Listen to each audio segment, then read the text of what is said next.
किताब के लिए पुनः धन्यवाद डॉक्टर विष्णु राय चौधरी सर का। आपके मार्गदर्शन में ऐसे जघन्य बीमारियों का उपचार हो रहा है जिनका उपचार मेडिकल साइंस में बड़ा असंभवित माना जाता है। तो मैं आज के इस विषय 3 इनविजिबल मेडिसिन जिसमें टाइम, ग्रेविटी और हील से बात करने के लिए आप ही को आमंत्रित करता हूं, आदरणीय डॉक्टर विष्णु राय चौधरी सर।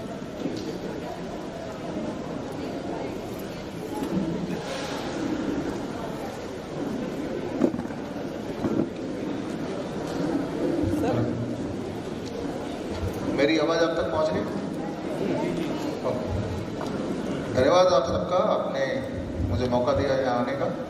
खास तौर पे चौइत्रा नेत्रालय का धन्यवाद, हरिओम योग सेंटर का धन्यवाद, हमारे मित्र डॉक्टर अंतिम कुमार जैन, जिनसे कई सालों से हम न केवल जुड़े हैं, हिम्स ग्रुप ऑफ हॉस्पिटल में 20 हॉस्पिटल्स हमारे बड़े, इन हॉस्पिटल में जो एक्यूप्रेशर चलता है वो इन्हीं के सुपरविजन पे चलता है।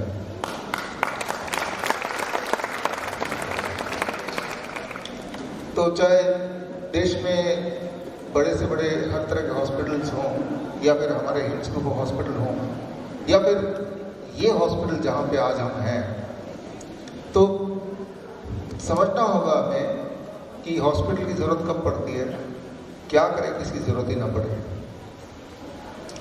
2 तरह के पेशेंट मैंने देखे हैं, एक वो जो शारीरिक रूप से बीमार होते हैं, दूसरे वो जो कागजी रूप से बीमार होते हैं, मतलब पेशेंट ऑन द पेपर। तो आपको ये समझना होगा कि आप शारीरिक रूप से बीमार हैं तो क्या करें, और कहीं ऐसा तो नहीं कि कागजी रूप से बीमार हैं, मतलब you are a patient on the paper. ये डिफरेंस अगर हम नहीं समझें तो अनजाने में ये बहुत कॉमन है।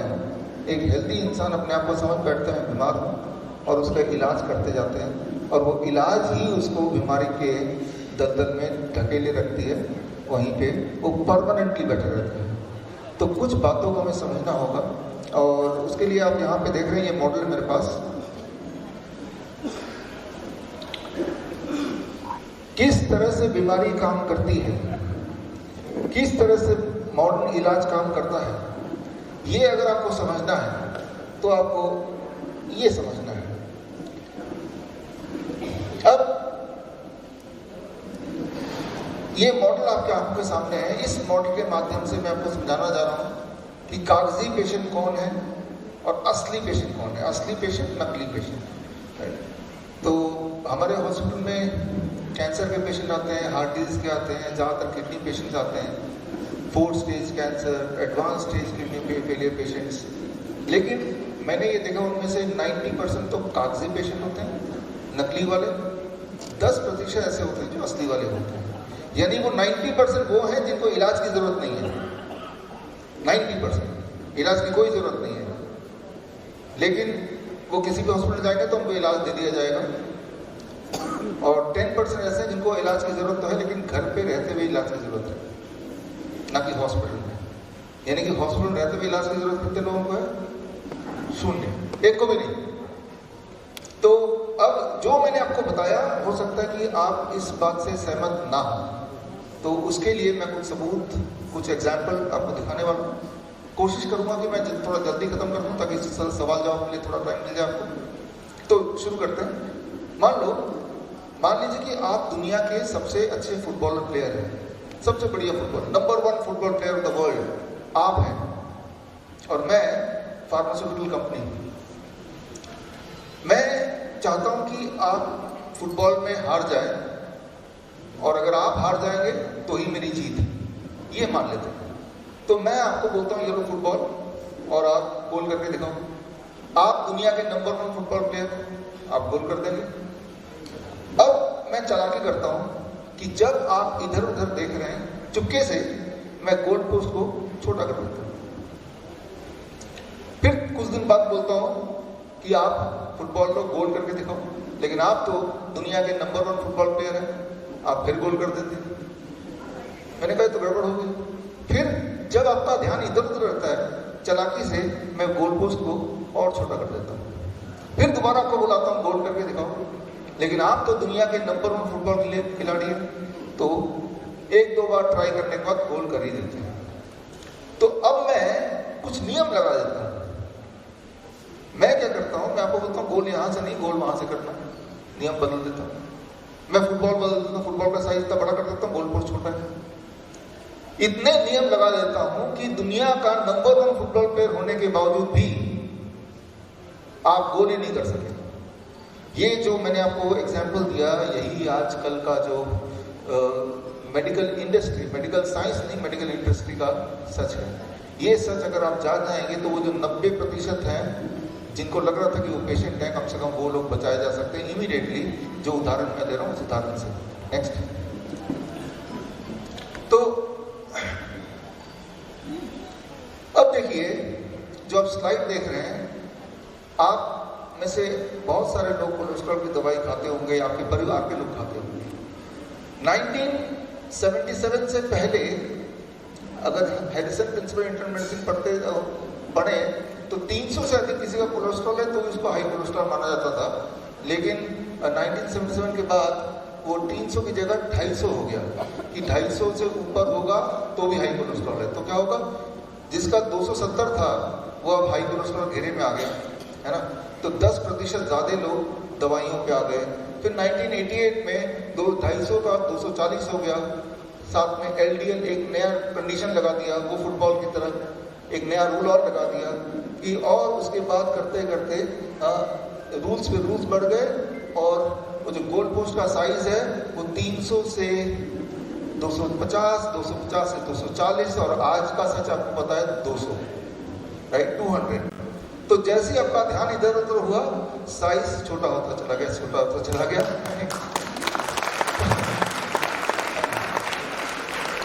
अब नेक्स्ट प्लीज। तो आप देख रहे हैं, अगर ये पिक्चर देखें कि किस तरह से एक हेल्दी इंसान को साबित कर दिया गया कि आप तो बहुत बीमार हैं। और ये सिर्फ कोलेस्ट्रॉल की बात नहीं कर रहा हूँ, जितनी सारी बीमारियों के नाम आप जानते हैं, जितनी सारे डायग्नोस्टिक जानते हैं, उनकी इतिहास अगर देखेंगे तो इतिहास ऐसा ही कुछ है। नेक्स्ट। तो नेक्स्ट, थायराइड की बात करें तो थायराइड में भी सेम है। आप में से बहुत सारी महिलाएं ज़्यादातर वो थायराइड की दवाइयाँ लिख के चलती हैं। तो 2003 से पहले इट वाज 0.1 to 6 के बीच में अगर आपका TSH है तो उसको नॉर्मल माना जाएगा। लेकिन वही गोल पोस्ट वाली बात, जब आपका ध्यान इधर उधर गया तो वो जो गोल पोस्ट का साइज है उसको फिर छोटा कर दिया और वो 0.3 to 3 हो गया। और ऐसा होता ही। नेक्स्ट। अब जो लोग 2003 से पहले नॉर्मल माने जाते थे, फॉर एग्जांपल ये वाला आदमी, अब जैसे वो नियम चेंज हो गया, गोल पोस्ट का साइज छोटा हो गया, अब उसके लिए गोल करना संभव नहीं हुआ, राइट। यानी कि वो कागजी पेशेंट बन गया। आपको सिर्फ ये बताया जाता है कि भाई आपका थायराइड बढ़ा हुआ है, लेकिन कितने वो बढ़ा हुआ मानेंगे वो कभी नहीं पूछते आप, राइट। और ये सारी बीमारियों के लिए। नेक्स्ट। अब हड्डियों की बीमारी बोले, उसका जो डायग्नोस्टिक टेस्ट होता है वो कुछ इस प्रकार होता है, T स्कोर होता है। 2003 से पहले जो T स्कोर था -0.25, अगर इससे कम है, इससे कम यानी कि माइनस में है तो आप समझ रहे हैं जैसे नंबर बढ़ेगा उसको कम माना जाएगा, है ना। तो इसका मतलब कि आपको, आपकी हड्डियां कमजोर है, आपको दवाई की जरूरत है। लेकिन 2003 में वही डायग्नोस्टिक -2.5 को -2 कर दिया, और जैसे ही 2 कर दिया 85% और अधिक लोग इस घेरे में आ गए जिन्हें आप बोल सकते हैं कि भाई इनकी हड्डियां कमजोर है, इन्हें दवा की जरूरत है। तो मैं ये क्यों दिखा रहा हूँ, मैं आपको ये बताना चाह रहा हूँ कि इतिहास अगर आप देखेंगे किसी भी डायग्नोस्टिक पैरामीटर का, तो हर डायग्नोस्टिक पैरामीटर में सिर्फ एक ही चीज हो रहा है, वो गोल पोस्ट धीरे धीरे स्क्वीज छोटा होता जा रहा है, राइट। अगर हम BP की बात करें जो ज़्यादा कॉमन है, तो कितने BP को आप नॉर्मल BP मानेंगे? पहला सवाल तो यही आता है।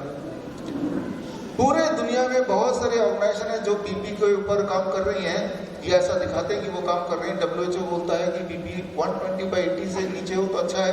नेशनल इंस्टीट्यूट ऑफ हेल्थ बोलता है 120/80, यूरोपियन गाइडलाइन बोलते हैं 140/90, कॉकरेन collaboration 160/100, joint national committee report 8 वो एज के हिसाब से डिवाइड कर रही है। आज के जो हॉस्पिटल हैं, कॉर्पोरेट हॉस्पिटल, आज के हॉस्पिटल, वहाँ जाएंगे तो वो उससे भी नीचे 115/75 ऐसा बोलना शुरू कर दिया है। आप ही बताइए, अगर आप फार्मा कंपनी हैं दवाई बेचने वाली कंपनी है, तो इनमें से कौन सा वाला गाइडलाइन आपको ज़्यादा अच्छा लगेगा? जो सबसे कम होगा वही आपको सबसे ज़्यादा फेवरेट होगा। तो आप क्या करेंगे, उस सबसे कम वाले को फिलहाल इसमें 120/80 मान लेते हैं, उसको लेके आप हर जगह प्रचार करेंगे, अखबार में, डॉक्टर के ऑफिस में, टीवी में, राइट, जन जागृति करने की कोशिश करेंगे 120/80। क्योंकि आप में से कोई भी एक जनरल मास कोई जर्नल तो पढ़ेगा नहीं, वो अखबार पढ़ेगा, वो टीवी देखेगा, और अखबार और टीवी में वही आता है जिसमें जो पैसे से खर्चा हो वही आ सकता है। तो इस प्रकार दिमाग में बिठा दिया गया कि 120/80 से ऊपर अगर ब्लड प्रेशर है तो ब्लड प्रेशर की दवाई की जरूरत है, नहीं तो हार्ट अटैक आ जाएगा, कुछ ना कुछ उल्टा सीधा हो जाएगा। तो अब अगर इस चीज को मान लेते हैं, नेक्स्ट प्लीज, तो नॉर्वे एक देश है, नॉर्वे में दुनिया में नॉर्वे ही एक ऐसा देश है जिसमें लोगों की आयु सबसे ज़्यादा होती है। 80 साल एक एवरेज इंसान जीता है। भारत में 65 ईयर्स है, नॉर्वे में 80 साल। और नॉर्वे में अधिकतर लोगों की average blood sugar 150, blood pressure 150/90 है। तो अगर यहाँ से एक डॉक्टर नॉर्वे पहुँच जाए तो वो क्या बोलेगा? अरे बाप रे, सबका हाई ब्लड प्रेशर है, सबकी दवाई से ब्लड प्रेशर नीचे करो, नहीं तो इनको हार्ट अटैक आ जाएगा। गांधी जी का ब्लड प्रेशर कितना था? 200/100। तो क्या आपको लगता है कि वो हेल्दी नहीं थे या एनर्जेटिक नहीं थे या वो कमजोर थे किसी भी तरह से? तो आपका ब्लड प्रेशर कितना होना चाहिए वो आपका सबका अलग अलग होगा, राइट। फॉर एग्जाम्पल मान लो अंतिम कहाँ बैठे?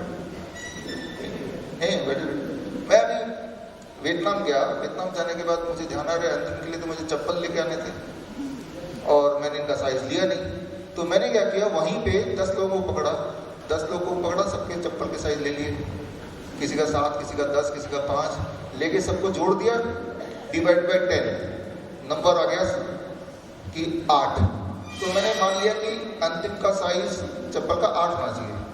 अब 8 नंबर का चप्पल लेके आया, अंतिम को बोला भाई आपके लिए चप्पल ना, आप ही के साइज का। उसने पहना, बोला ये तो एक छोटा हो रहा है, छोटा हो रहा है, फिर तो आपका जो पैर है वो एबनॉर्मल है, उसमें सर्जरी करनी पड़ेगी। तो ये कि हम खुद को चप्पल में फिट कर रहे हैं। चप्पल हमारे साइज के अकॉर्डिंग होना चाहिए, ना कि हम चप्पल के साइज के अकॉर्डिंग होना चाहिए, समझिए, राइट। तो हम खुद को ये जो प्रीवियस लाइफ, तो हम खुद को जो आंकड़ों के हिसाब से फिट करने के लिए दवाई खा के कुछ भी करके कि वो 120/80 अंदर घुसाना है अपने आप को, राइट। तो अब वही हालत हो रहा है अंतिम जैन वाला कि भाई ये चप्पल है ना यार, मेरा ये चप्पल तो बड़ा हो गया। मैंने कहा तो अपने पैर को खींचो, कुछ तो करो। तो वो साइकोलॉजी हमारे दिमाग फिट हो गई कि हम कागजी पेशेंट बन गए। मेरी वाइफ से कभी मिलेंगे तो उसका ब्लड प्रेशर मैं 20 साल से जानता हूँ 100/60 होता है, 100/60। तो अगर हम ऐसे देखें तो वो लो ब्लड प्रेशर माना जाएगा, बट वो उसका नॉर्मल ब्लड प्रेशर है। किसी का चप्पल का साइज 4 हो सकता है तो वो इन जनरल बोलेंगे छोटा पैर है, लेकिन वो उसके लिए नॉर्मल है, वो उसका नॉर्मल है, उसके बॉडी के लिए वो वाला साइज इज फिट। तो कैसे पता चलेगा कि आपका ब्लड प्रेशर हाई है कि लो है? वो आप में प्रीवियसली कितना ब्लड प्रेशर नॉर्मली रहता है उससे कंपेयर करना है। मुझे अगर अंतिम के लिए चप्पल खरीदना है तो मुझे अंतिम के पैर से कंपेयर करना पड़ेगा चप्पल को, किसी और के पैर से नहीं कंपेयर कर सकते। तो आपका ब्लड प्रेशर हाई है कि लो है, तो आपका कितना ब्लड प्रेशर रहता है। फॉर एग्जाम्पल मेरी वाइफ का ब्लड प्रेशर 120/80 किसी दिन देखूंगा तो मैं बोलूंगा हाई ब्लड प्रेशर है, क्योंकि उसका 100/60 रहता है, तब वो उसकी बॉडी ठीक से फंक्शन करती है, नॉट एट 120/80। तो आपको ब्लड प्रेशर देख सकते हैं, लेकिन the reference point is you yourself, not the one जो कि WHO ने दिया, जो कि किसी और ने दिया। और अगर वो देखेंगे तो ये अंतिम वाला हाल आपका होने वाला है। अब मान लीजिए यहाँ पे अचानक एक सांप आ जाता है, the moment I look at the snake, heart beat बढ़ गया, पल्स बढ़ गया, डर आ गया। इस वक्त अगर आप मेरा ब्लड प्रेशर चेक करेंगे तो हाई होगा, लेकिन इस वक्त सिचुएशन के हिसाब से मेरे हार्ट ने, मेरे किडनी ने, मेरे ब्रेन ने डिसाइड किया this is the blood pressure which is absolutely suitable to him, मुझे अलर्ट करने के लिए, फाइट और फ्लाइट, है ना। और जैसे एक ज़ीब्रा है, जैसे वो जंगल में उसको लगता है कोई हलचल हो रही है, कोई खतरा है, वो ज़्यादा अच्छा देख पाता है, ज़्यादा उसके अलर्ट कान हो जाते हैं, वो लड़ने के लिए भागने के लिए तैयार हो जाता है, उसके बॉडी की बीपी बढ़ जाती है, उसका पल्स रेट बढ़ जाता है, तो उसको एक नए फ्रेम में लाता है। लेकिन अगर ये बढ़ा हुआ ब्लड प्रेशर सिचुएशन खत्म होकर ना नीचे आए तो हमारे लिए वो खतरा हो सकता है, राइट। जैसे हमारे सोसाइटी में है कि स्ट्रेस एक बार आया, सांप चला गया तो स्ट्रेस चला गया, लेकिन स्ट्रेस आया वो गया ही नहीं, गया भी तो दिमाग से नहीं गया, ठीक है ना। तो हमें वो कॉज को हटाना पड़ेगा।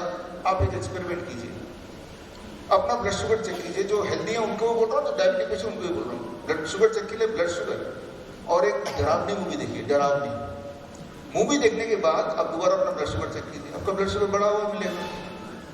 तो अगर हमें लगता है कि blood sugar is directly connected only with the food, ऐसा नहीं है।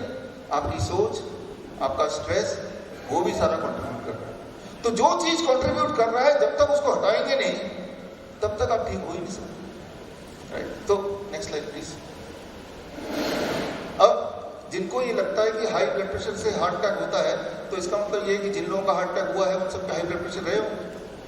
तो इस पे रिसर्च हुआ, लैंसेट जो दुनिया का नंबर 1 जर्नल बोल सकते हैं, और ये पाया गया कि अधिकतर लोग जिनको हार्ट अटैक आया उनका ब्लड प्रेशर 120/70 के आसपास ही देखा गया। तो ये सोच कि हाई ब्लड प्रेशर से हार्ट अटैक होता है, उस सोच के पीछे का एविडेंस क्या है? इंपॉर्टेंट बात यह है कि किसकी बात माने। मुझे, मेरे हिसाब से आप उनकी बात मानिए जो सबूत दिखाए, ना कि उनकी बात माने जो बस बोले, है ना। तो जब भी कोई बोलता है कि हाई ब्लड प्रेशर से हार्ट अटैक होता है, तो वो भी वही वाला सबूत दिखाए जिसके बेसिस पे वो बोल रहे हैं।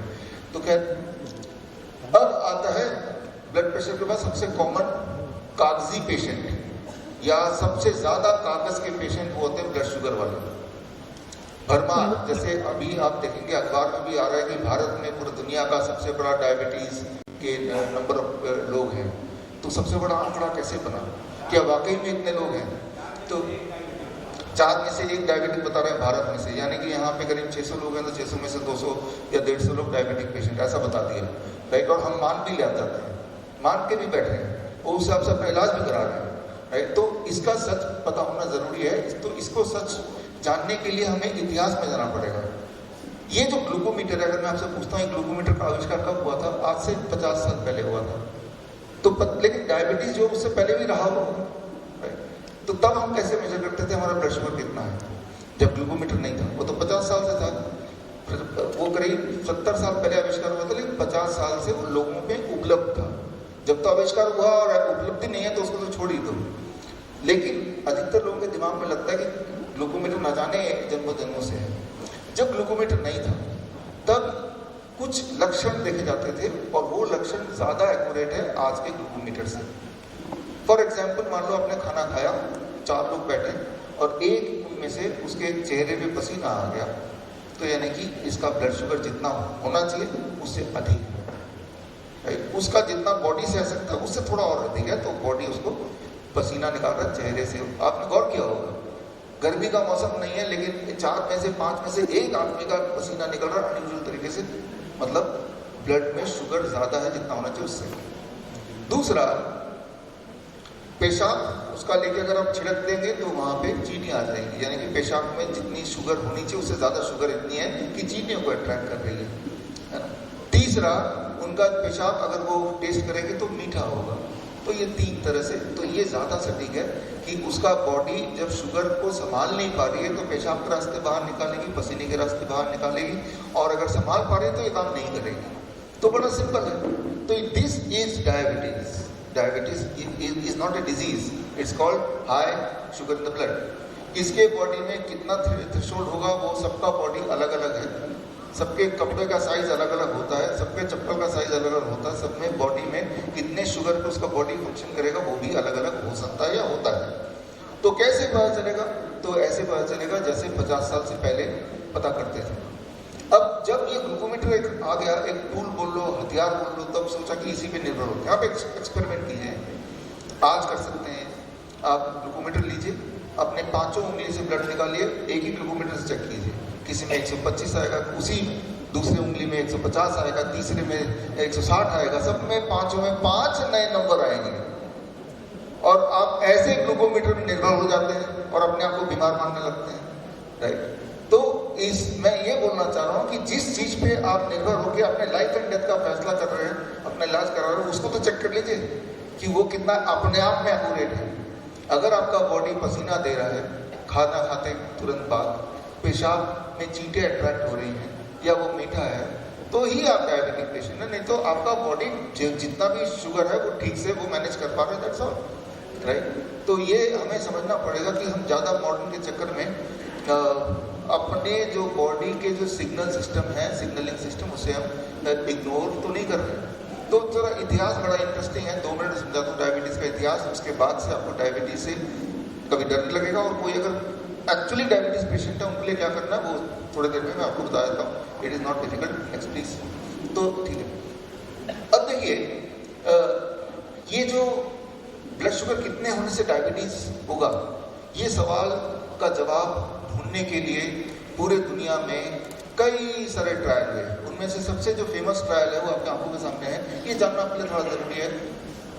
नेशनल इंस्टीट्यूट ऑफ डायबिटीज, उन्होंने देखा ट्रायल कैसे होता था या अभी भी कैसे होता है कि खूब सारे लोग ले लिए, जैसे रैंडम लोग, जैसे यहाँ पे 600 लोग बैठे हैं, सबके ब्लड शुगर रीडिंग ले लिया और ये देखा गया, अगर हम यही ट्रायल की बात करें, कि जिनकी रीडिंग 227 से अधिक है उनमें कुछ लोगों में रेटिनोपैथी, आंखों की बीमारी है। तो ऐसा मान लिया कि जिनकी रीडिंग 227 से ज़्यादा है तो वो डैमेजिंग हो सकता है आंखों से, इसका मतलब 227 से अधिक ब्लड शुगर नहीं होना चाहिए। तो ये इस तरह से निकाला जाता है कि कितना ब्लड शुगर थ्रेशोल्ड क्या होना चाहिए, किसको डायबिटीज बोलेंगे, वो यही तरीका है जो मैंने अभी बताया, राइट। और कोई इससे और कोई प्रिसाइज तरीका नहीं है। अब 227 जो है, जब भी कभी ट्रायल होते हैं तो वो आपने देखा होगा हॉस्पिटल में ब्लड शुगर लेते हैं तो वेन से लेते हैं ना, यहाँ से, लेकिन आप घर पे जब ब्लड शुगर लेते हैं कहाँ चेक करते हैं? फिंगर से। तो ये कैपिलरी है, वेन है, यहाँ पे रीडिंग अलग आएगी, यहाँ पे रीडिंग अलग आएगी। यहाँ पे रीडिंग हमेशा 10% ज़्यादा आएगा। अगर यहाँ 200 आ रहा तो यहाँ कितना आएगा? 220 आएगा ना। तो ये बात का आपको ध्यान रखना है कि ये वेन है, यहाँ जाके इकट्ठा हो जाएगा। तो छोटी छोटी बातों का ध्यान रखेंगे। अगर तो यहाँ 220 आया तो इसका मतलब हॉस्पिटल में चेक करेंगे तो 200 निकलता हो।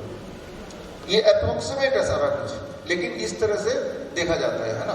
तो यानी कि ये तो लिया यहाँ से वेन से, तो 227 से ऊपर ब्लड शुगर नहीं होना चाहिए इस ट्रायल के मुताबिक। लेकिन अगर ये कैपिलरी से लेते तो 227 का कितना आना चाहिए था? 250 के करीब, है ना। तो खैर, अब यानी कि जो इतिहास हम देखें तो 200-250 के आसपास का थ्रेशोल्ड अधिकतर ट्रायल में आया कि इससे ऊपर जाएगा तो आपकी आंखों में, काफी लोगों की आंखों में दिक्कत कर सकता है, कम से कम 17%। बाकी लोगों में कोई दिक्कत नहीं होगी, इससे ऊपर भी होगा, लेकिन कुछ लोगों में दिक्कत होगी। Next please. तो अब 1979 नेशनल डायबिटीज डेटा ग्रुप ने एक ऐलान किया कि हम एक राउंड फिगर ले लेते हैं ताकि पब्लिक को याद भी रहे। 227 इस तरह के फिगर कहाँ याद रहेंगे, ठीक है ना। ये ट्रायल ऑनगोइंग होते, चलते रहते हैं ट्रायल, ठीक है ना। तो 200 नंबर ले लेते हैं, तो वही वाली बात है, 200 नंबर ले लिया और ये स्क्रीन करने लगे जिनके 200 से ज़्यादा जिनका ब्लड शुगर है उनको हम डायबिटीज पेशेंट बोल देंगे और 200 से कम वालों को हम बोलेंगे नॉर्मल।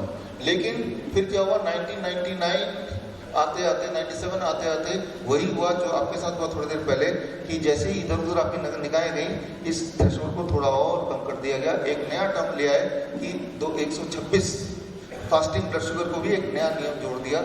और उसके बाद 2003 आते आते 126 को भी और फुटबॉल गोलपोस्ट को और छोटा करके उसको 100 ले आए, वही गोलपोस्ट वाली बात। तो आप देख रहे हैं कि किस तरह से इतिहास को अगर आप देखेंगे कि धीरे धीरे धीरे धीरे 2010 आते आते 3-4 नियम और लगा दिए कि HbA1c 5.6 से नीचे होना चाहिए, फास्टिंग इतना होना चाहिए, पोस्ट मेडल इतना होना चाहिए। इनमें से एक भी अगर आपने रूल नहीं फॉलो किया तो आपका गोल नहीं माना जाएगा। समझ गए आप, राइट। तो इतने सारे रूल लगा दो प्लेयर के कि वो कितना भी बड़ा प्लेयर हो वो फेल ही हो जाएगा। आज की तारीख में सिर्फ वही इंसान हेल्दी है जिसने चेकअप नहीं कराया। जिसने भी चेकअप कराया है कोई ना कोई बीमारी निकाली नहीं। तो ये हमें ठीक से समझना पड़ेगा। हमारे हॉस्पिटल जब पेशेंट आते हैं, खासतौर पे हम जब दवाइयों को छुड़ाना है तब हम भी डायग्नोस्टिक करते हैं। कुछ ना कुछ हमें एक बेंचमार्क रखना पड़ता है क्योंकि हमें उनकी दवाइयाँ छुड़ानी है, उनकी इंसुलिन छुड़ाना है। तो हम जो आंकड़े को फॉलो करते हैं वो आंकड़ा क्या है, थोड़ा सा आपको आइडिया दे दूं। पहली बात तो है कि आंकड़े पे ज़्यादा डिपेंड नहीं होना, लेकिन जब दवाई ले रहे हैं आप और उसको धीरे धीरे हटाना है, तब कोई ना कोई एक रेफरेंस पॉइंट हमें लेना पड़ता है। तो वो रेफरेंस पॉइंट, नेक्स्ट प्लीज, 250 कि मतलब ये कि अगर बिना किसी दवाई के, अभी तक एविडेंस ये कहता है, अगर बिना किसी दवाई के खाना खाने के 2 घंटे बाद आपका ब्लड शुगर 250 mg पर डेसिलिटर से नीचे रहता है, तो इसका मतलब सब कुछ ठीक है, राइट, अगर आप कैपिलरी से ब्लड लेते हैं तो। अच्छा, जो मैंने आपको बताया इसके अगर सबूत आपको चाहिए, अभी तक के पूरे दुनिया में जितने सबूत इकट्ठे हुए हैं, तो ये न्यू डायबिटीज गाइडलाइन किताब है और ये vishnu.com/ebook है, इसमें सारे सबूत मिल जाएंगे, फ्री डाउनलोड है। कोलेस्ट्रॉल की बात करें तो अगर आपका कोलेस्ट्रॉल, टोटल कोलेस्ट्रॉल से देखिए, अगर वो 250 से नीचे है तो सब ठीक है।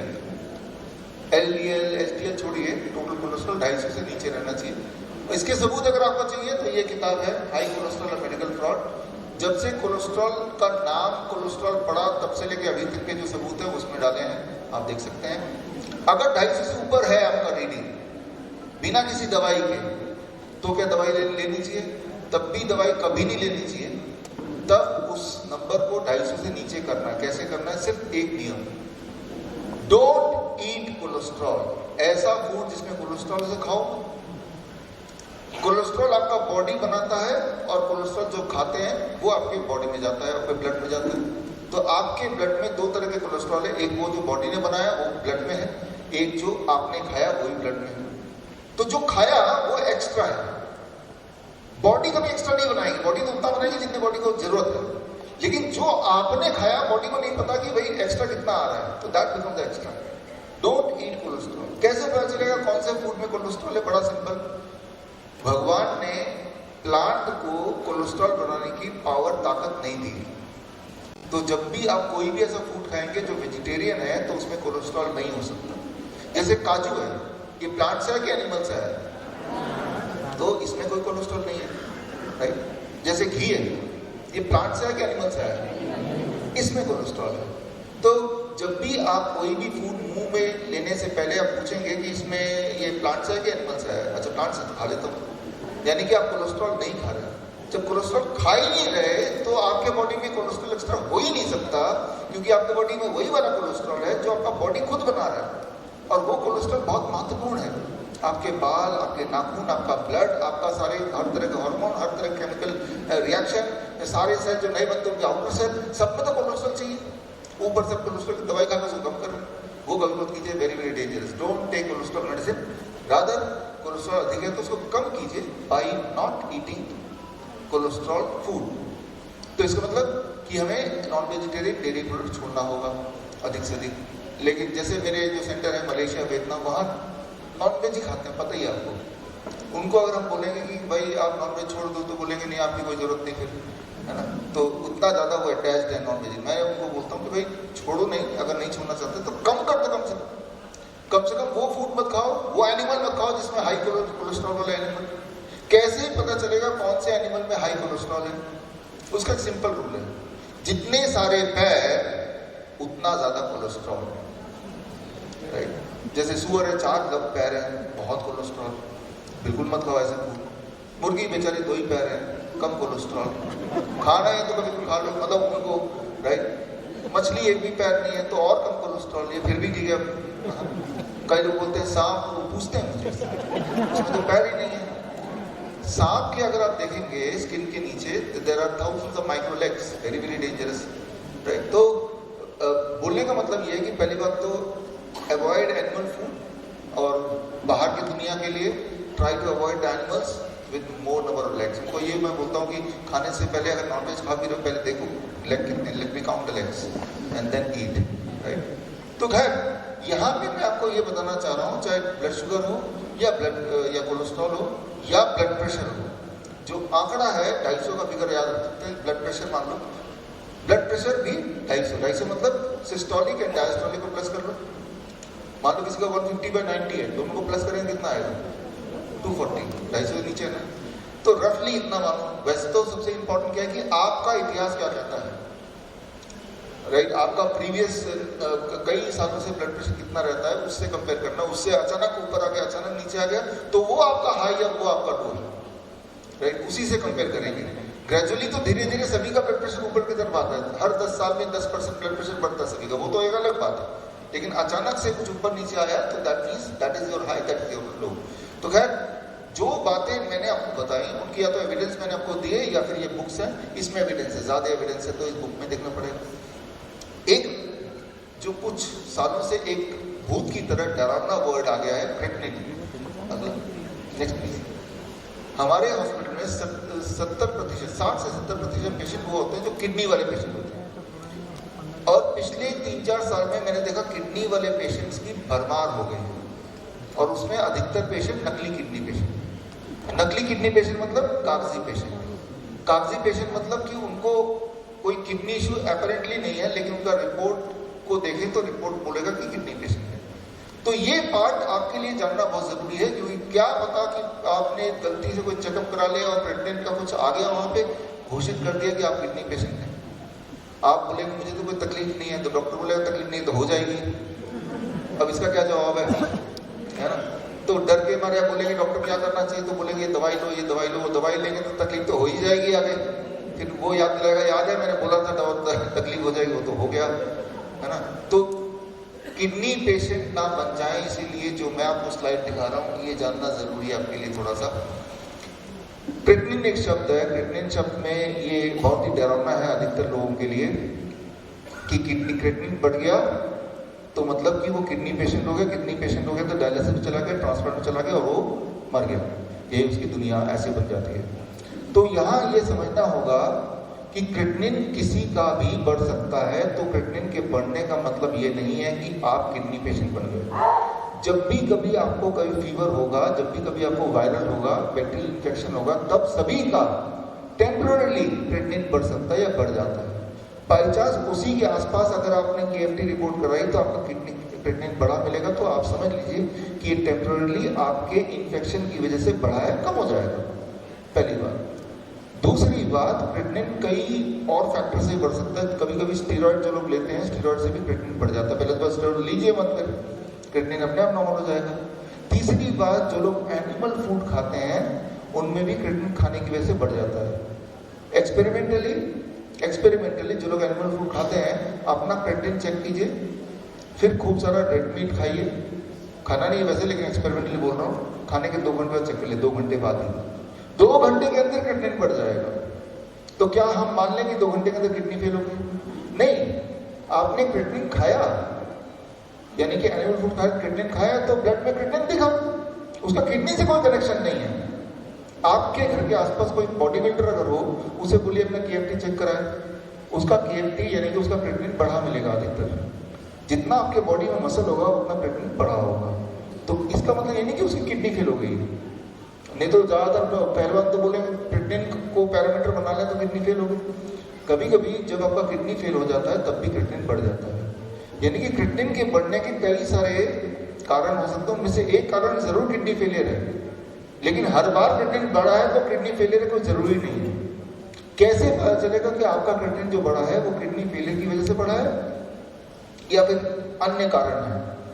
हमें कैसे पता चलता है, मुझे कैसे पता चलता है? जब मेरे हॉस्पिटल में लोग डॉक्टर्स पेशेंट्स आते हैं, पहले जैसे ही पेशेंट आता है, ये बहुत इंपॉर्टेंट है, पेशेंट को मैं देखता हूँ सिर से पैर तक, पैर को देखते हैं। आप जब पेशेंट के पैर को देखेंगे, जितनी दूर से मैं देख रहा हूँ, मान लो यहाँ पे पेशेंट है, उतनी दूर से पैर उसके सूजे हुए अगर नजर आते हैं, स्वेलिंग नजर आती है, तो ये पहली निशानी। पैरों में सूजन पहली निशानी, नहीं सूजन है। दूसरा, उससे पूछ के कि आपका पेशाब पूरे दिन भर में 500 ml आधे लीटर से अधिक है क्या, वो तो बता देगा, नहीं तो चेक करके बता देगा एक दिन नाप के, अच्छा आधे लीटर से ऊपर है, तब तो ये दूसरा ठीक हो गया। तीसरा कि इन दिनों उसका ब्लड प्रेशर बहुत ज्यादा हाई, 200/100, ऐसा तो नहीं है जैसा कभी नहीं रहता।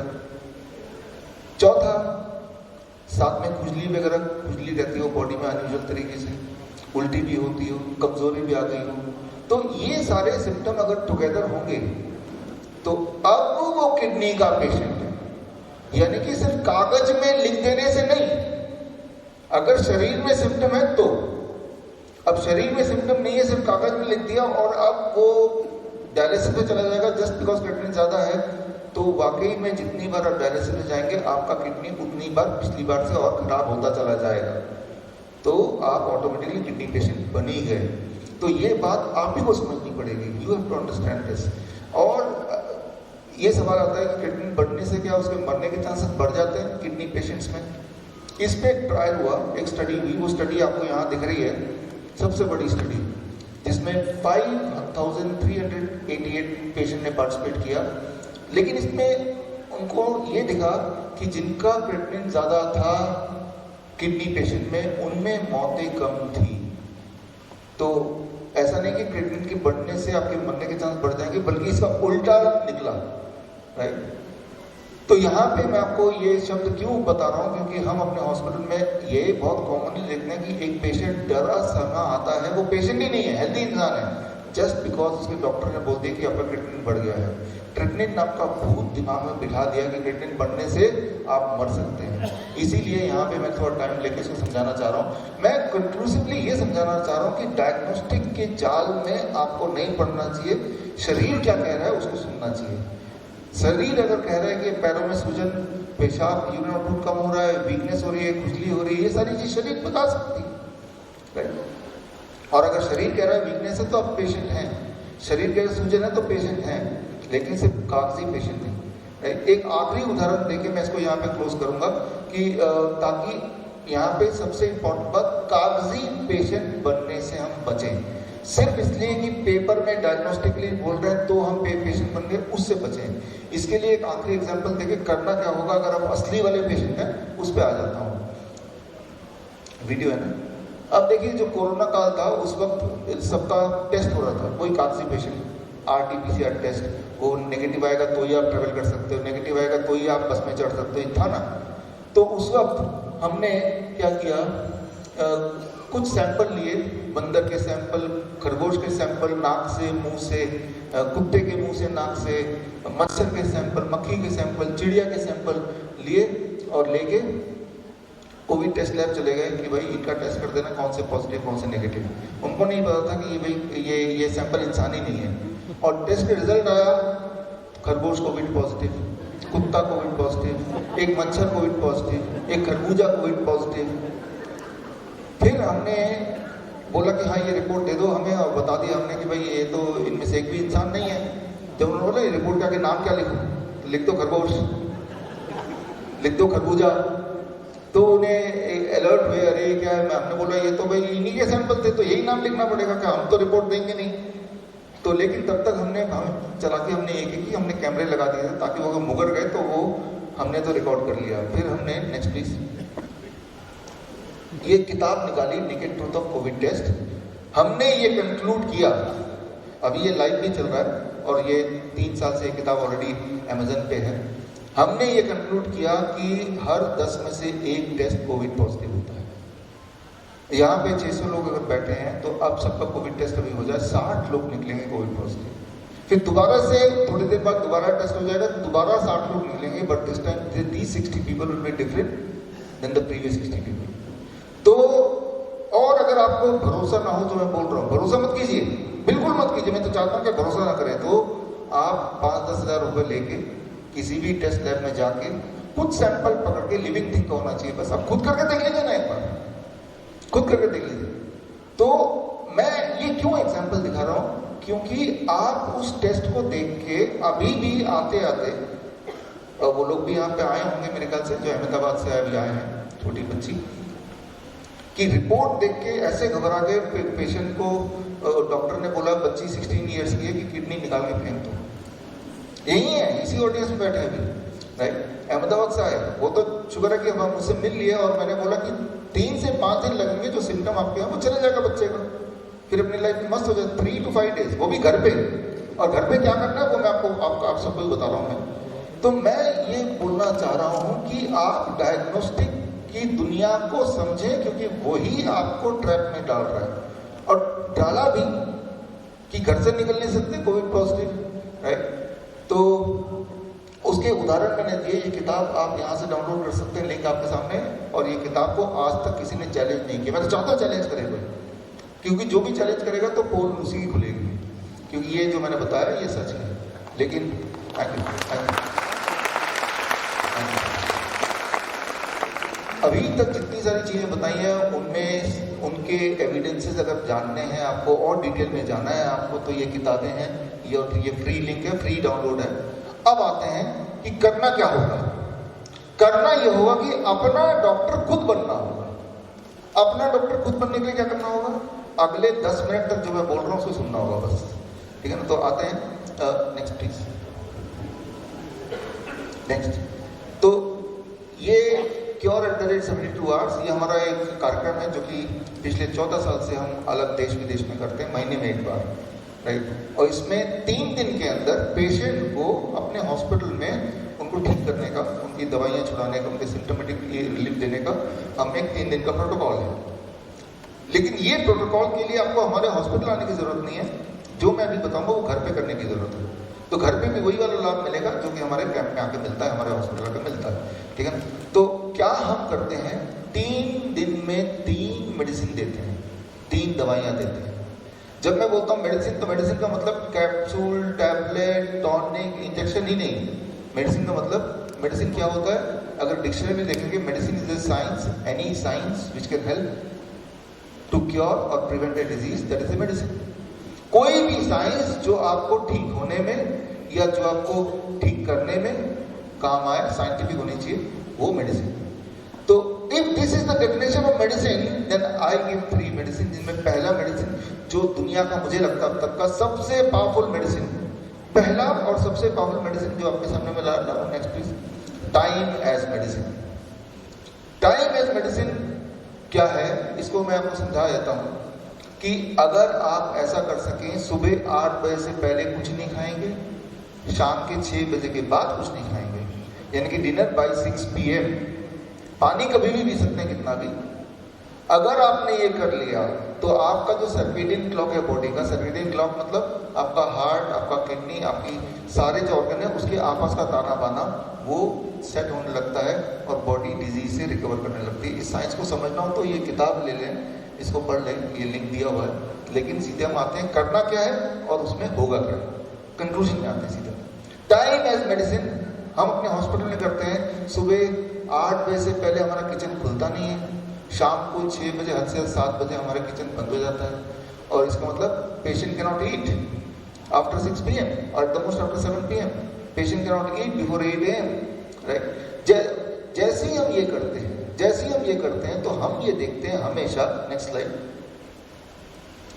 कि अगर ये करते हुए हफ्ते से 10 दिन हो जाए तो कॉन्स्टिपेशन कम होने लगता है, एसिडिटी कम होने लगती है, ब्लोटिंग कम होने लगती है, नींद बढ़िया होने लगती है। और यही करते हुए अगर 15 दिन बीत जाए, तो 2 वीक्स, तो जॉइंट पेन कम होने लगता है।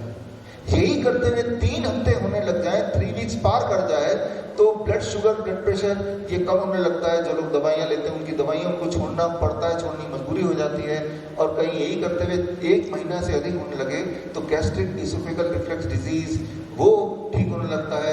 वेट बॉडी का 5% हर महीने के रफ्तार से घटने लगता है जब तक कि नॉर्मल BMI ना आ जाए। यानी कि हर दिन वो पेशेंट हर दिन पिछले दिन से इंप्रूव होता रहता है, हर दिन कुछ ना कुछ में इंप्रूवमेंट दिखता है, जैसे मेंटल डिप्रेशन में या नींद में या पेन में या ब्लड प्रेशर में या ब्लड शुगर में, हर चीज उसकी अपने आप ही करेक्ट होती चली जाती है by using time as medicine. Don't eat anything before 8 AM, don't eat anything after 6 PM। किसी भी तरह से ये रूल अगर आपने फिट कर दिया या इसके आसपास भी आप रहे तो आप देखेंगे कि हर दिन पहले दिन से बेटर होने लग रहे हैं, सिर्फ एक चीज। लेकिन हम इसके साथ दूसरी मेडिसिन भी दे देते हैं ताकि आप तेजी से ठीक हो जाए। दूसरी medicine is, next please, food as medicine. आप में से कितने लोग ऐसे हैं जिनको DIP डाइट पहले से ही पता थोड़ा बहुत? काफी लोग हैं, थैंक यू।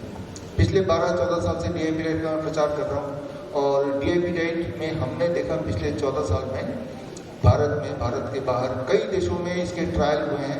जब DIP डाइट हजारों लाखों लोग फॉलो करने लगे, ठीक होने लगे, तो भारत सरकार ने भी, आयुष मिनिस्ट्री ने 2 साल का ट्रायल किया DIP डाइट पे और उन्होंने पाया कि इससे वाकई में बीमारियां ठीक होने लगती हैं बड़ी तेजी से। नेपाल सरकार ने ट्रायल किया, मलेशिया के लिंकन यूनिवर्सिटी ने ट्रायल किया और आप सब भी ऑथराइज कर ही रहे हैं, आपने तो अपना एक्सपेरिमेंट करके देखा ही। तो दूसरी मेडिसिन हम ये करते हैं कि 8 बजे से 6 बजे के बीच में तो खाना है, टाइम वाइज मेडिसिन। खाना क्या है? डीआईपी डाइट लेना है। जब वो लोग डीआईपी डाइट लेते हैं टाइम के अनुसार, तब उनके जो रिकवरी रेट है, ठीक होने की रफ्तार कई गुना बढ़ जाती है। Next please. हमने देखा कि पहले 72 आवर्स में, 2 से 48 आवर से 72 आवर के अंदर ब्लड शुगर अधिकतर लोगों का नीचे आने लगता है। अधिकतर लोगों को दवाई छोड़नी मजबूरी हो जाती है, इंसुलिन को टेपर डाउन करना जरूरत पड़ जाती है, नहीं तो लो ब्लड शुगर आ जाएगा। तीसरे दिन तक 72 आवर आते आते थर्ड डे तक ब्लड प्रेशर की दवाइयां छूटने लगती हैं। थर्ड डे से 7 डे तक कोलेस्ट्रॉल 250 से नीचे आ जाता है, दवाई छोड़ना पड़ता है। इंटेस्टाइनल डिसऑर्डर जो था, जो कॉन्स्टिपेशन, ब्लोटिंग वगैरह, वो गायब होने लगता है। अगर 1 महीना कर लें तो 10% वेट घटता है। एंजाइना जो था, मोस्ट ऑफ द पीपल 1 महीने में बोलते हैं अब एंजाइना का पेन कहीं नहीं है, और अगर वो 2 महीने कर लेते हैं तो थायराइड की गोली को छोड़ना जरूरी हो जाता है, नहीं तो हाइपरथायराइड में कन्वर्ट हो जाएगा। सॉरी, हाइपरथायराइड हाइपोथायराइड में कन्वर्ट हो जाएगा। So they had to stop the thyroid medicine. 6 महीने करने लग जाए तो कैंसर के सिम्टम या अस्थमा के इनहेलर जो लेते थे, राइट, या फिर अर्थराइटिस का ऑल काइंड ऑफ पेन, उनमें पूरी तरह रिलीफ मिल जाता है for most of the people. 8 महीने कर लिया तो kidney dysfunction, liver disorder, kidney skin disease, इसमें केयर का डिफरेंस दिखता है। और ग्लूकोमा, कैटरैक्ट, मायोपिया, राइट, आंखों के आप में से बहुत लोगों ने चश्मा पहना है। 3 महीने में हमने देखा कि जिनको आंखों में चश्मा पहना, जिन्होंने, जो ग्लूकोमा के मरीज हैं, कैटरैक्ट के मरीज हैं, उनको 3 महीने लगते हैं पूरी तरह रिकवर होने में। वो तो अपने ब्लड शुगर को कंट्रोल करने के लिए डीआईपी डाइट लेते हैं, लेकिन आके बताते हैं 3 महीने बाद कि मेरा तो चश्मा भी छूट गया। तो हमने क्या किया यहाँ पे, time as medicine and food as medicine. अब ये डीआईपी डाइट क्या है, आप में से कई लोगों को पता है, जिनको नहीं पता मैं फटाफट बता देता हूँ। Next please. स्टेप 1, 12 बजे तक सिर्फ आपको फल खाना है, 3 से 4 तरह के फल। 3 से 4 तरह के फल आपको 12 बजे तक खाना है। कितना खाना है? बॉडी वेट के अनुसार। मेरा body weight 70 kg, 70 to 10 that become 700 ग्राम। कम से कम, अधिक खाएंगे तो और अच्छा है, 1700 ग्राम खाएंगे तो और अच्छा है। 3 से 4 तरह के फल। 12 बजे तक कुछ और नहीं खाना है, ना रोटी खाना है, ना चावल खाना है, ना ब्रेड लेना है, ना पास्ता, ना चाय, ना बिस्किट, सिर्फ फल, पेट भर के। और कहीं अगर आप डायबिटीज पेशेंट हैं तो मीठे फल जरूर खाना है। मीठे फल जैसे आम है, चीकू है, अंगूर है, जितना ज्यादा खाएंगे उतनी जल्दी डायबिटीज ठीक हो जाएगी। ये बड़ा इंटरेस्टिंग है। कई लोग सोचते हैं कि ये कुछ गलत तो नहीं सुन लिया, आपने सही सुना। कई लोग बोलते हैं 15 साल से मैं आम नहीं खा रहा हूँ क्योंकि मैं डायबिटीज पेशेंट हूँ। मैं उनको बोलता हूँ क्योंकि आप आम नहीं खा रहे इसीलिए आप डायबिटीज पेशेंट हैं। समझिए मेरी बात। मीठे से कोई दुश्मनी नहीं है शुगर में, शुगर के पेशेंट को। मीठा कहां से आ रहा है वो इंपॉर्टेंट है। आम से मीठा आ रहा है तो वो आपको ठीक करेगा, आपकी मिठाई से मीठा आ रहा है तो आपको बीमार करेगा, रिफाइंड फूड की मिठाई हो, मीठापन होगा तो आपको बीमार करेगा। तो आपको देखना सोर्स ऑफ स्वीटनेस कहां से है। तो कोई लोग पूछते हैं तो गन्ने का जूस खा पी सकते हैं, फिर तो वो भी तो मीठा, गन्ना तो फ्रूट होता है, गन्ने का जूस पी सकते हैं आप। डायबिटीज पेशेंट पी सकते हैं, हम तो देते हैं, लेकिन कैसे पीना ये इंपॉर्टेंट है। जरा सोच के देखिए, भगवान ने गन्ना बनाया ये सोच के कि इंसान उसको अपने दांत से छील के खा रहा होगा। इंसान ने एक मशीन बना दिया और उस मशीन से जूस निकाल के उस जूस को गटक लिया। तो आप अगर जूस पीना चाहते हैं गन्ने का, तो 1 ग्लास, डायबिटीज पेशेंट के लिए बोल रहा हूँ, जूस पीने में उतना टाइम लगाना जितना टाइम लगता अगर आप दांत से छील के वो गन्ना का जूस निकालते तब, राइट, यानी कि आधा घंटा। क्योंकि जब वो आपके ईसोफेगस से जब वो नीचे जाता है, वो जो स्पीड है, जिस रफ्तार से जा रहा है, वो इंपॉर्टेंट रोल प्ले करता है।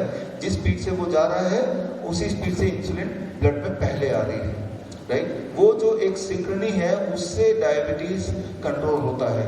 लेकिन अगर आप एक झटके में पी लेंगे तो फिर आपके बॉडी में शॉक लगा, इंसुलिन अभी आया नहीं, तैयार नहीं हुआ, अब जाके आप you became high blood sugar patient. यानी कि आपके बॉडी में शुगर को ब्लड में वेट करना पड़ रहा है, कब इंसुलिन आएगा मुझे लेके जाएगा।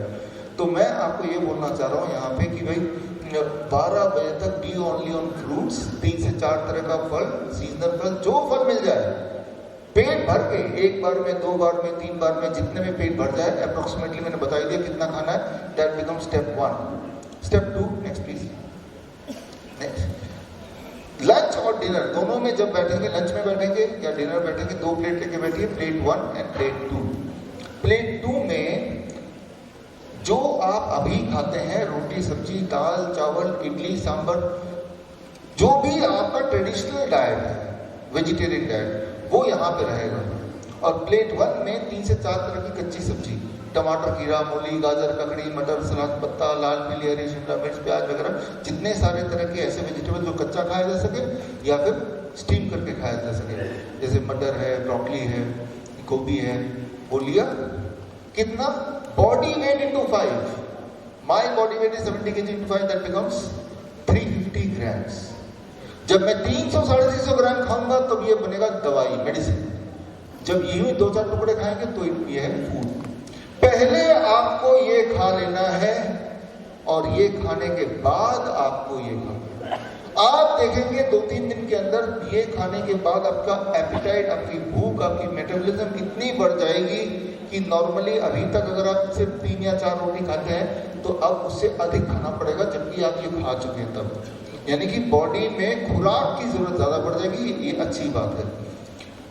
लंच में भी यही करना है और डिनर में भी यही करना है। डिनर कितने बजे तक कर लेना? 6, हद से हद 7। और जिनको बीमारी नहीं है प्रिवेंटिवली तो 8। मान लो जिनको बीमारी है, मान लो इंसुलिन पे है, वो 6 बजे तक खत्म कर लें डिनर, और 2-4 दिन 5 दिन 10 दिन में इंसुलिन छूट जाने के बाद 6 का 7 कर लिया, 7 का 8, यू कैन बिकम फ्लेक्सिबल। तो ये है स्टेप 2। लंच में भी यही करना है, डिनर में भी यही करना है। एक आखिरी स्टेप, नेक्स्ट प्लीज। 2 तरह की चीज छोड़िए, एक वो जो फैक्ट्री से निकल के आती है, फैक्ट्री से, और दूसरा वो जो जानवरों से निकल के आती है, दूध, दही, लस्सी, मक्खन, अंडे, मीट, फिश, छोड़ दीजिए एक बार। कई लोग इस पे बहस कर सकते हैं, लंबा आर्गुमेंट हमारा चल सकता है, कन्वर्सेशन, कि दूध तो अच्छा होता है, फिर कई लोग बोलेंगे A2 का दूध ज्यादा अच्छा होता है। देखिए, जो भी दूध अच्छा होता है या नहीं होता है, वो सारे दूध हर तरह के आप ऑलरेडी अभी तक लेते आए हैं। मैं आपको सिर्फ इतना बोल रहा हूं कि 1 हफ्ते के लिए आप दूध और मिल्क प्रोडक्ट छोड़ के देखिए। अगर आप जिंदगी भर दूध ले ही रहे हैं, ले ही रहे थे, तो 1 हफ्ते में आपकी हड्डियां टूट के गल तो नहीं जाएंगी? इतना तो सही लेगी, इतना तो आपके बॉडी में रिजर्व होगा ही। 1 हफ्ता, सिर्फ 1 हफ्ता, जो आज आपने टाइम लगाया, इस टाइम को ध्यान रखते हुए जो मैं आपको बता रहा हूँ 1 हफ्ता करके देखिए। 1 हफ्ते बाद आप डिसाइड कीजिए, क्या मेरी एनर्जी ज्यादा अच्छा हो गया, क्या मेरी नींद ज्यादा अच्छी हो गई, क्या मेरा पेन ज्यादा कम हो, रिलीफ मिल गया, राइट, क्या मेरी वीकनेस गायब हो गई, क्या मेरी गोलियां छोड़नी पड़ी। अगर इन सब का आंसर पॉजिटिव आने लगा तो इसका मतलब ये कि जो भी आपने किया, छोड़ा या पकड़ा, राइट, वो आपके लिए ठीक है, सुटेबल है, राइट। तो give yourself one week, stop all kind of animal food and dairy product. याद रखिए, इंसान ही एक ऐसा जानवर है जो जीवन भर दूध पीता है, और इंसान ही एक ऐसा जानवर है जो दूसरे जानवर का दूध पीता है। शेर गाय का शिकार कर लेगा, लेकिन गाय को पकड़कर उसका दूध नहीं पीने लग जाएगा। तो हमारे इंसान के लिए, इंसान का बच्चा जो है वो अपने माँ का दूध पिएगा, उस तरह से बना है। जैसे एक नट, एक बोल्ट है, खूब सारे नट हो सकते हैं, खूब सारे बोल्ट हो सकते हैं, लेकिन हर नट एक पर्टिकुलर बोल्ट के लिए फिट आएगा। जिस तरह से आपकी गाड़ियां अलग अलग हैं, सब गाड़ी में टायर है, लेकिन कोई भी टायर किसी भी गाड़ी में नहीं डाल सकते। ट्रक का टायर सबसे मजबूत होता है, सबसे ज्यादा सॉलिड। क्यों ना अपनी कार में ट्रक का टायर लगा दें? तो ठीक इसी तरह से ये बात सच है कि गाय का दूध न्यूट्रिशियस होता है, लेकिन गाय के बछड़े के हिसाब से वो न्यूट्रिशियस है, नॉट फॉर अस। इसका सबूत ये है कि जिंदगी भर आपने दूध पिया है, मैं तो सिर्फ 1 हफ्ता बोल रहा हूँ, डू इट फॉर 1 वीक। 1 हफ्ते में अगर आपको हेल्थ पॉइंट ऑफ व्यू से पॉजिटिव रिजल्ट मिल गए तो छोड़ दीजिएगा दूध, और अगर नहीं मिले तो you can go back to the original. So इसके अलावा नट्स एंड स्प्राउट्स मुट्ठी पर रोज खा लीजिए, खाना ही है तो मतलब ये अलाउड है, ऑप्शनल। फ्रूट 12 बजे के बाद भी खा सकते हैं, अलाउड है। धूप में बैठिए रोज 40 मिनट, नहीं बैठ सकते तो 20 मिनट, नहीं बैठ सकते तो 10 मिनट, 10 मिनट तो कर ही लीजिए। आते जाते धूप बॉडी में कहीं ना कहीं पड़ ही जाए। तो ये जब आप करेंगे तो जो रिजल्ट मैंने आपको बताया, time as medicine and food as medicine, आप देखेंगे जो डायबिटीज है, बीपी की दवाइयाँ हैं, ये सारी दवाइयाँ रह नहीं सकती, क्योंकि दवाइयाँ लेंगे तो लो ब्लड शुगर आ जाएगा, लो ब्लड प्रेशर, इसको छोड़ना मजबूरी हो जाएगा, हर तरह का पेन चला जाएगा, नींद अच्छी होने लग जाएगी, लेकिन और जल्दी ठीक करने के लिए, क्योंकि हमारे कैंप में जो लोग आते हैं वो सिर्फ 3 ही दिन के लिए आते हैं, तो तीसरी दवाई हम देते हैं, नेक्स्ट प्लीज, इसे 0 वोल्ट एज मेडिसिन। ये बहुत इंटरेस्टिंग है। जब आपकी वोल्टेज, बॉडी की वोल्टेज, इलेक्ट्रिकल वोल्टेज 0 होती है, तब आपकी इम्यूनिटी सबसे अच्छी होती है। ये बात समझ सकते हैं इलेक्ट्रिकल इंजीनियर, इलेक्ट्रिशियन, इंजीनियर्स हैं कुछ बैठे? आप बैठे हैं, आप बैठे हैं इधर। तो जो इंजीनियर्स बैठे हैं, जो इलेक्ट्रिशियन बैठे हैं, या इंजीनियरिंग से जो जानकार बैठे हैं, उनसे पूछेंगे तो वो आपको बता देंगे कि वोल्ट मीटर आपने देखा है, वोल्ट मीटर जो इलेक्ट्रिशियन लेके आते हैं घर पे, आपके घर पे भी होगा, वोल्ट मीटर से आप बिजली का कितना वोल्टेज है वो चेक करते हैं। ठीक उसी तरह से हमारे बॉडी में भी वोल्टेज होती है, इस वक्त की है, आपके मेरे। लेकिन जब आप धरती में जाते हैं, छूते हैं धरती को, टच द ग्राउंड, तब हमारी वोल्टेज 0 हो जाती है। तो एक बात हमें समझना होगा कि इस वक्त अगर वोल्ट मीटर लेके अगर आपका वोल्टेज चेक करेंगे कोई भी, या मेरा, तो 0.234 कुछ एक वोल्टेज आएगा, यानी कि हमारी इम्यूनिटी भी 100% नहीं है। लेकिन इस वक्त अभी जूते चप्पल उतार के सामने वाले ये जो आप देख रहे हैं ग्राउंड, यहाँ पे जैसे ही पैर रखेंगे, जैसे ही पैर रखेंगे, पैर रखने के 10 सेकंड के अंदर ही वोल्ट मीटर से देखेंगे तो आपका वोल्टेज 0 दिखेगा। ये कैसे होगा, इसको समझाने के लिए छोटा एक्सपेरिमेंट करके आपको बताता हूँ। अब मान लीजिए ये ग्लास आप देख रहे हैं, और इस ग्लास में मैं यहाँ पे पानी डाल रहा हूँ, पानी डाल दिया, भर दिया। अब दूसरे ग्लास में पानी ट्रांसफर हो रहा है, बिकॉज दोनों के बीच में पाइप है।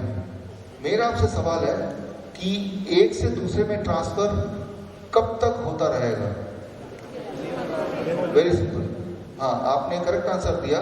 ये ट्रांसफर तभी तक होगा जब तक कि दोनों का लेवल एक जितना नहीं आ जाए, और दोनों का लेवल एक जितना आने में बहुत टाइम नहीं लगेगा। इस केस में 5 सेकंड, 10 सेकंड, 20 सेकंड, 1 मिनट बस इतना ही लगेगा, और उसके बाद ट्रांसफर होना बंद हो जाएगा।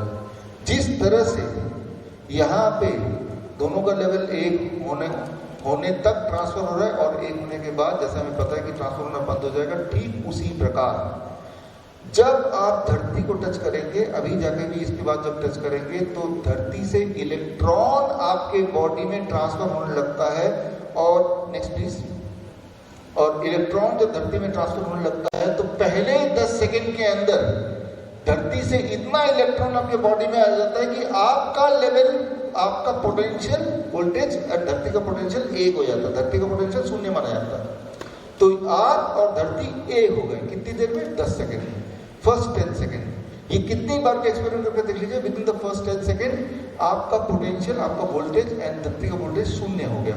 यानी कि धरती ने आपको इलेक्ट्रॉन इतने भेज दिए। धरती से इलेक्ट्रॉन मिलता है जो दुनिया में किसी कहीं से नहीं मिलता, फल सब्जी किसी से नहीं।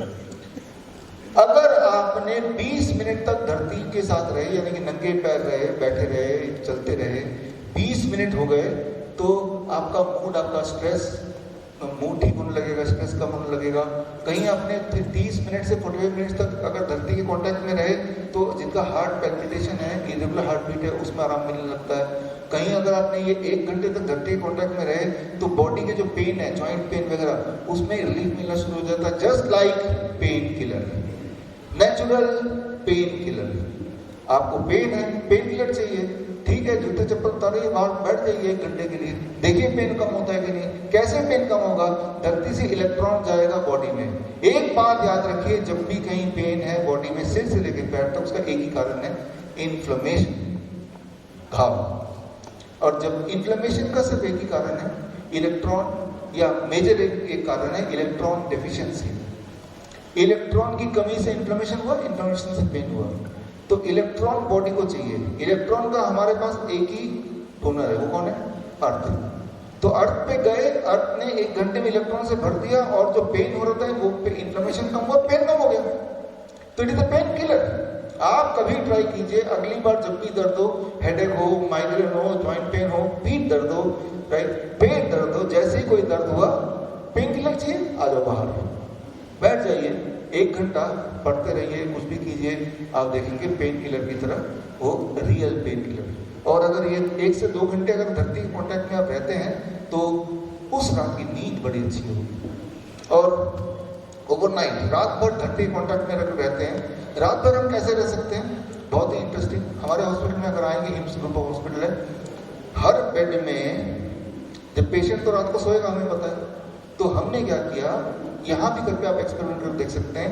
कॉपर का तार लीजिए, कॉपर का तार को एक छोर को अगर आपने पकड़ लिया और दूसरे छोर को धरती में नीचे गाड़ दिया, तो कॉपर इज कंडक्टिव वायर, तो उस कॉपर के तार से इलेक्ट्रॉन आपके बॉडी में आएगा और आप धरती के पास तो नहीं गए, लेकिन धरती को कॉपर वायर के थ्रू अपने पास बुला लिया। राइट, समझ रहे हैं? तो अब अगर हम ये करते हैं कि हर पेशेंट को के हाथ में या पैर में कॉपर तार बांध दें, तो वो सोएगा तो उलट पुलट करेगा, तो वो उसके लिए डिस्कम्फर्ट होगा। तो हमने ऐसी चादर बनाया है, नॉर्मल चादर लेके उसमें पिरो दिया तार, कॉपर तार, और उस तार का एक छोर हमने बाहर लिटरली काट दिया। अब जब वो उस कॉपर वाले बिस्तर में सोता है, तो वो कॉपर वाले तार से उसका स्किन हाथ पैर पर टच होता है, तो अब वो पूरी रात भर 0 वोल्ट पे। हमने ये देखा जो गैंग्रीन के पेशेंट हैं, जिनके पैरों में घाव है, पस है, फोड़ा है, जो हील नहीं हो रहा, बदबू आ रही है, वो बड़ी तेज से हील होता है। तो स्टार्ट हीलिंग, राइट।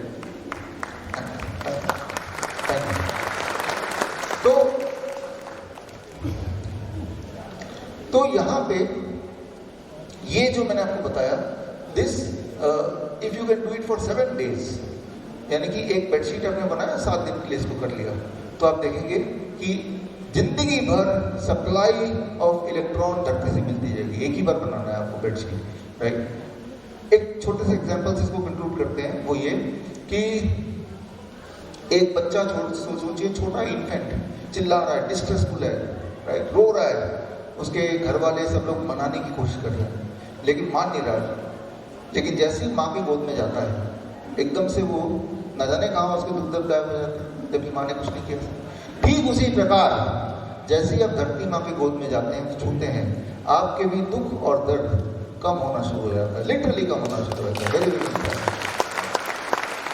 तो ये 3 दवाइयाँ हम हर पेशेंट को देते हैं, चाहे बीमारी कोई सी क्यों ना हो, और हमने देखा है कि पेशेंट को फायदा होता है, और कितना टाइमलाइन से फायदा होता है मैंने आपको बता दिया।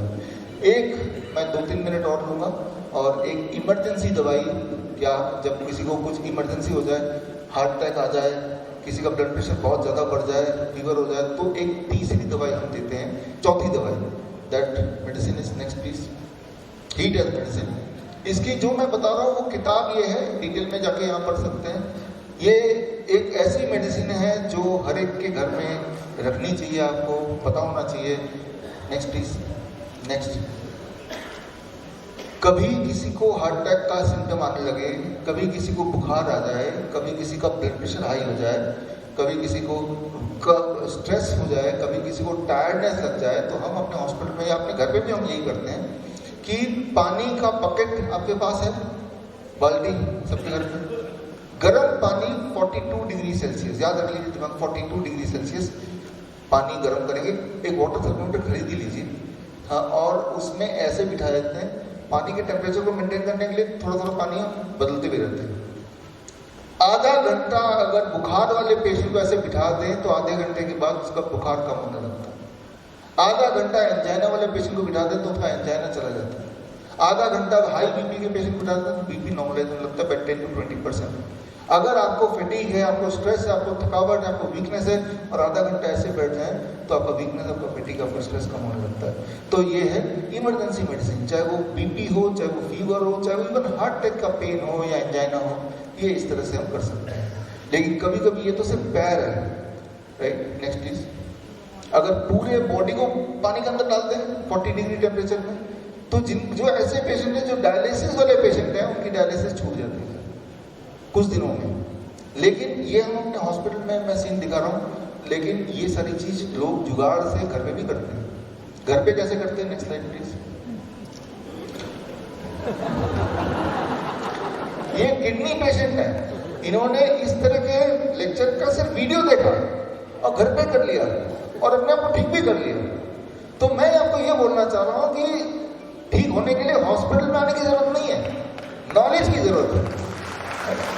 इंपॉर्टेंट ये पैसे की भी जरूरत नहीं, इन्होंने फ्रिज का दरवाजा निकाल दिया और अपने आप को किडनी वो जो डायलिसिस पीछे छुड़ा लिया। 40 डिग्री इन्होंने एक वॉल बनाया, दीवार, गर्म पानी ठंडा पानी देख ही रहे हैं आप। ये सारे असली पेशेंट हैं जिनको सिम्टम थे और डायलिसिस से पीछे छुड़ाने के लिए उन्होंने किया ये ऑटोमेटिक।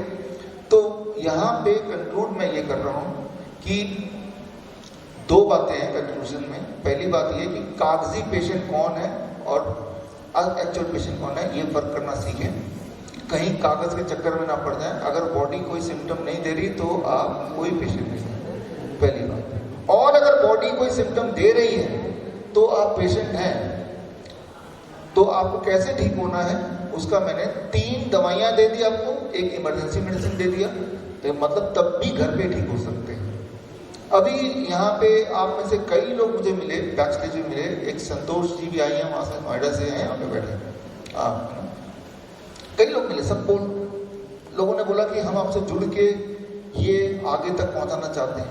हमारे तो हॉस्पिटल है 20, तो मैं खुद भी नहीं चाहता कि सब लोग हॉस्पिटल में आए।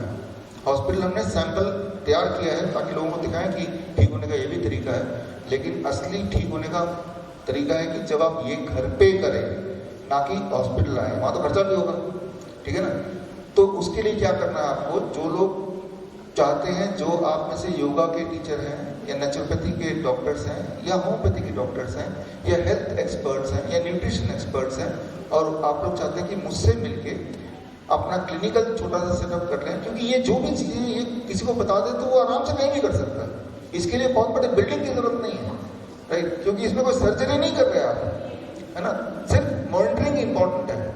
तो जो लोग ये करना चाहते हैं, नेक्स्ट आपकी स्लाइड, नेक्स्ट, तो vishnu.com/COPD यहाँ जाके एक फॉर्म है वो भर दीजिएगा और उसके बाद हमारी टीम आपको कॉल करेगी, और कॉल करने के बाद कैसे आप अपने घर के ड्राइंग रूम को ही क्लिनिक बना सकते हो, कैसे पेशेंट्स आए, और बड़े से बड़े मतलब धुरंधर से धुरंधर पेशेंट जो वाकई में बहुत ज़्यादा बीमार हैं, अगर ऐसे पेशेंट भी हैं तो हमारी जो हिम्स की जो कोर टीम ऑफ डॉक्टर्स हैं, वीडियो कॉन्फ्रेंसिंग से पेशेंट को और आपको गाइड करके उनके घर रहते हुए ही हम चाहते हैं कि वो ठीक हो जाए, उनको ट्रेवल करके हम तक ना आना पड़े, हम उन तक पहुंच जाएं, उनका पैसे ना खर्च हो। यहाँ पे आइडिया है पेशेंट सेंट्रिक, फास्टेस्ट तरीके से, सेफेस्ट तरीके से, घर पे रहते हुए बिना पैसा खर्चा हुए या बहुत थोड़ा खर्चा हुए पेशेंट ठीक हो जाना चाहिए, राइट। तो खैर इसी के साथ आज आपने मौका दिया और टाइम भी काफी हो चुका, तो मैं समाप्त करता हूँ। Thank you very much sir, thank you. एक बार मेरे सदन से निवेदन करूंगा, एक बार खड़े होकर सर का अभिवादन करें इंदौर की ओर से, इंदौर के शहर की जनता की ओर से। और सर ने मैसेज दिया है आपको, prevention is better than cure. अब सर की बातों को समझेंगे, जानेंगे और अपने शरीर को भी मानें। मैं आभार व्यक्त करता हूँ रेडियो के चैरिटेबल ट्रस्ट की ओर से, चोइथराम कॉलेज की ओर से, इस आयोजन समिति आदरणीय वर्मा जी की ओर से, डॉक्टर संजय लोंढे की ओर से, डॉक्टर विष्णु राय चौधरी सर जो कि अपने बहुत ही व्यस्त समय, सर का वियतनाम में एक वर्कशॉप था, सर उसको कैंसिल करके हमारे अनुग्रह पर सिर्फ 1 घंटे के लिए इंदौर आए। मैं पुनः आभार व्यक्त करता हूँ, धन्यवाद। आगे के लिए मैं आमंत्रित करता हूँ डॉक्टर संजय लोंढे सर।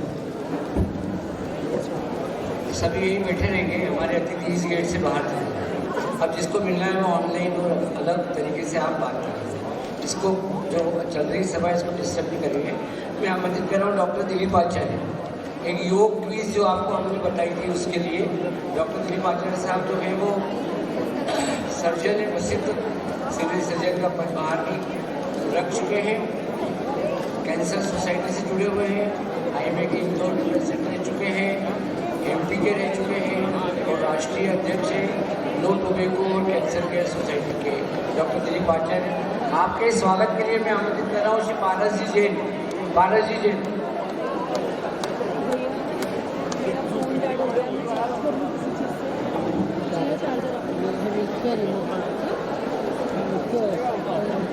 इसी के साथ ही ऑडिटोरियम में अब पेपर प्रेजेंटेशन है 22, तो जो वहाँ सुनना चाहते हैं वो वहाँ भी जा सकते हैं, वो साइमल्टेनियस दोनों चलेंगे। पीछे नेत्रालय में जो है वो ऑडिटोरियम है।